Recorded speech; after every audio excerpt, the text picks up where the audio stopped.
Hey, thank you so much for joining me today.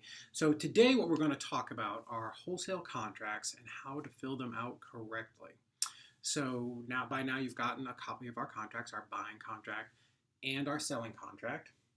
And so let me tell you a little bit about how I work and how I do it just a little bit different than probably some of the other people that are out there teaching wholesaling. So normally everybody has a buying contract, right?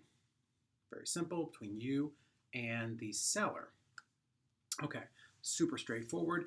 What I see a lot of times with people is these contracts are way too long, way too bloated. Everybody's trying to squeeze in just 100 different little kind of, they call them weasel clauses or out clauses.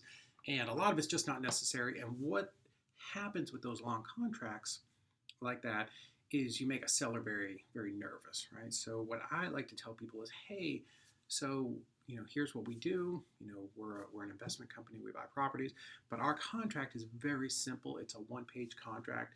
It's so easy that a third grader can understand it. They laugh, I laugh. We build some better rapport.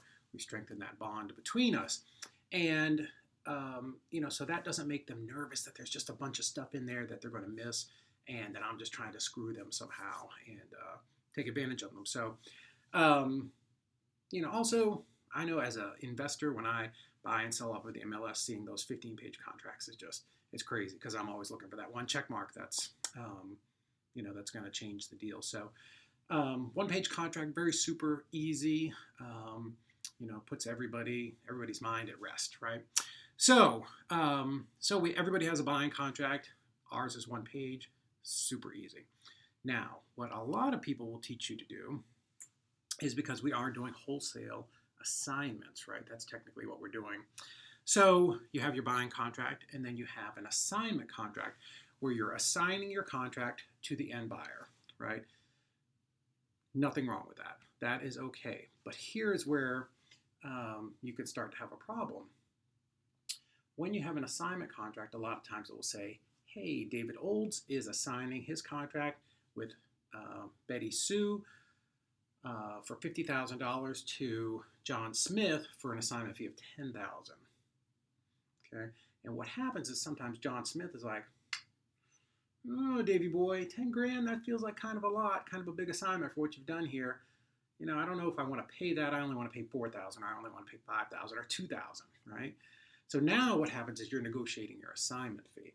So what I came up with, back in the early days, 10, 12 years ago, was we started using two contracts. And this was after speaking to a title attorney.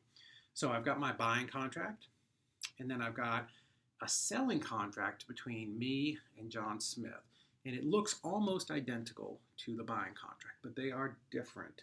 Do not mix them up. There are very distinct differences in them. Now, they are drawn to merge together and work perfectly together.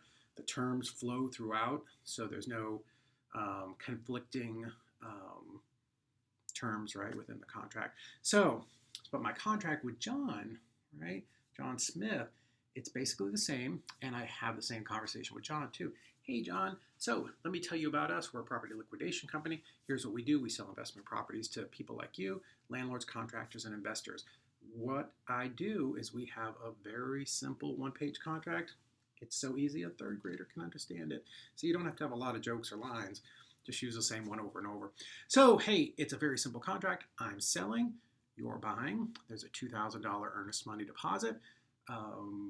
It's a cash deal or hard money, private money if you have that. I just need to know. And this is the date that we're going to close. Does that sound good? Yes. Fantastic. So now, if I'm working with John, the only thing that I am having to negotiate is the property price, not an assignment fee, right? So I don't necessarily want him to know what the assignment fee is. I don't think he needs to know. I don't think it's relevant. I don't negotiate with him how much he's going to sell this property for and make on it, or how much he's going to rent it out over the next 20 years and make on it. So that's not my business. The assignment fee really isn't his business. Some people may disagree with that. That's fine. I've done 1,000 of these, over 1,000 deals, and it's worked wonderful for me.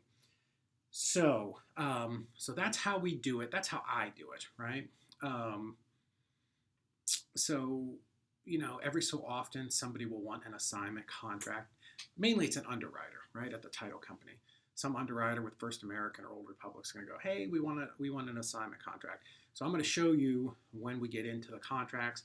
I'm going to do a separate video, and we're going to talk about each contract all the way through, how we avoid that.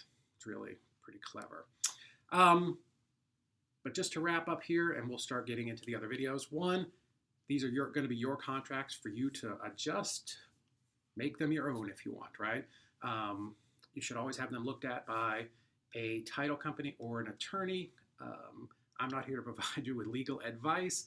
These contracts are very simple, very straightforward. They've worked for me for over 1,000 deals. I've had them reviewed by attorneys all over the country, but once you start working with it, consider it your contract. So here's what's going to happen next. We're going to have a video for the buying contract where we're going to explain it. We're going to have a video for the selling contract, same thing. And I will even show you how to do an assignment contract if you need it. And then we'll talk a little bit about how to talk to sellers, how to talk to buyers. That's kind of a little bonus thing. I didn't plan on including that. And then talk about transaction coordination. So I want to give you as much value as I can, and I hope to see you on the next video.